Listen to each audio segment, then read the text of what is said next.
ভাইয়েরা, আজকে আপনারা আমাদের সাথে একাত্মতা পোষণ করেছেন। আপনারা খুব স্বল্প সময়ের মধ্যে আপনারা যেভাবে সাড়া দিয়েছেন সেজন্য আসলে আমরা এলাকার পক্ষ থেকে আপনাদেরকে আন্তরিক ধন্যবাদ জানাই। আসলে আমরা যারা উত্তর ফটিকছড়ি দাবি করে আসি এবং আমাদের জন্মস্থান উত্তরে বলে থাকে, ফটিকছড়িবাসীরা সারা জীবনে আমাদেরকে একটা ভাষায় কথা বলে, আমরা উতুজ্জা। আবার অনেক সময় আমাদের আরও খুব খারাপ ভাষায় বলে। আমরা যারা উত্তরে জন্মগ্রহণ করেছি সেটা আজকে আমাদের কাছে মনে হচ্ছে সেটা আমাদের জন্য একটা অভিশাপ।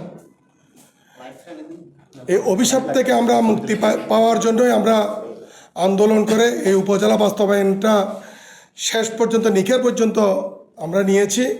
কিন্তু এই নিকার যাওয়ার পূর্বে যে স্তরগুলো ছিল প্রাক নিকার, আমরা দেখেছিলাম প্রাক নিকারে কিন্তু সদর দপ্তর কিন্তু ভূজপুরে ছিল না।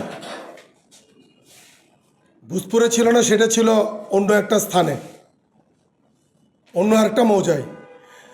ওটা যে প্রাক নিকার দ্বিতীয় মিটিং ছাড়া এটা কিভাবে পরিবর্তন হলো, এটা আমরা স্থানীয় সরকার মন্ত্রণালয়ের মন্ত্রী মহোদয় এবং ওনার সচিব পর্যায়ে আমাদের জানতে ইচ্ছা করে শস্যের মধ্যে ভূত কিভাবে ঢুকলো।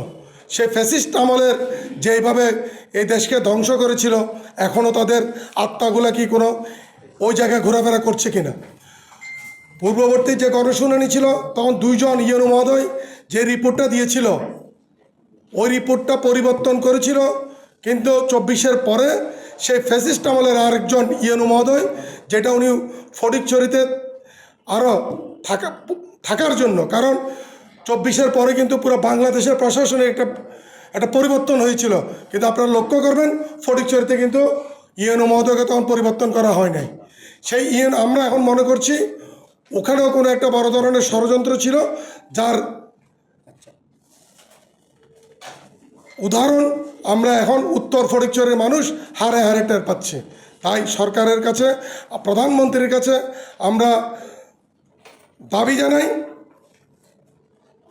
ওনার মাধ্যমে বা কোনো উচ্চ পর্যায়ের একটা তদন্ত কমিটি গঠন করে এবং আপনারা সহ সাথে থেকে ফটিকছড়ি থেকে শুরু করে বাগান বাজারের শেষ পর্যন্ত আমরা আপনারা সহ গিয়ে দেখেন আসল দূরত্ব এবং আসল স্থানটা কোথাও হওয়া যুক্তিযুক্ত।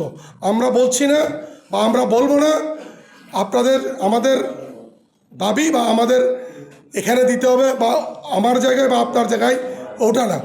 আমরা বলছি ন্যায্য স্থানে। ন্যায্য স্থান বলতে একটা উচ্চ পর্যায়ে তদন্ত কমিটি গঠন করা হোক, কারণ এই উত্তর ফটিকছড়ির 3টা ইউনিয়নে ফটিকছড়ির টোটাল ভোটের 23% ভোট কিন্তু এই 3টা ইউনিয়নে। এবং এই যে ইলেকশনটা গত 12ই ফেব্রুয়ারি ইলেকশন হয়েছে, তার এই ইলেকশনের মধ্যে বর্তমান সরকারে প্রায় ওখানে 42,000 ভোটে নির্বাচিত, ওখান থেকে শুধু। এবং টোটাল ভোটের 51% ভোট আমরা ওখান থেকে কালেকশন হয়েছে। তাহলে আমাদের দেখতে হবে এটা কোনো ষড়যন্ত্রের অংশ কিনা। এবং আমার মনে হচ্ছে পার্শ্ববর্তী আমাদের যে বাগান বাজার ইউনিয়নের পার্শ্ববর্তী হচ্ছে বাংলাদেশ ভারত ইন্ডিয়ার সীমান্তবর্তী এবং একটা নতুন বন্দর, এবং এই বন্দর এবং সীমান্তবর্তী কোনো অস্থিরতা সৃষ্টি করতে কোনো একটা মহল কোনো পায়তারা করছে কিনা সরকারের ভিতরে থেকে, সেটা সরকারকে খুঁজে বের করার জন্য আমি আকুল আহ্বান জানাচ্ছি। ধন্যবাদ।